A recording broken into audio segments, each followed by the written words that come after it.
रान संरक्षण कायद्याचे नेम कोनशाक मारीत दोंगराच्या माथ्यार बेकायदेशीर तरेन सुरू आशिल्लो जंगलाचो विध्वंस बंद करपाचो आदेश रान मंत्री विश्वजीत राणीन शेनवारा दिलो।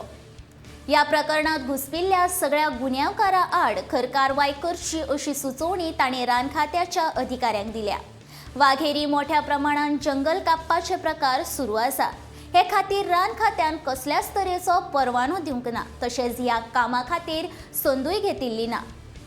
असले प्रकार हांव अजिबात खपोवन घेवचो ना अशें रान खात्याचे मंत्री विश्वजीत राणीन म्हणलां। वाघेरी दोंगराच्या माथ्यार जंगलाक उरबडून रस्त्याचे जाळ बांदपाचें काम सुरू आसा अशी बातमी दैनिक गोमंतकान सगळ्यान पयलीं प्रसिद्ध केल्ली। विधानसभा वेंचणुकेच्या काळान हे काम बंद आशिल्लें, मात आतां परत हे काम सुरू जाल्ल्याची खबर मेळटा। जेसीबीचो उपेग करून मोठ्या प्रमाणात जंगल कापपाचो प्रकार सुरू आशिल्लो। राना अधिकाऱ्यांनी शेनवारा वाघेरी वचून ह्या परिस्थितीचो नियाळ घेतलो। झाडां बेकायदेशीरपणान तरेन कापपाचे अशें ह्या पळोवणेंतल्यान मेळटा।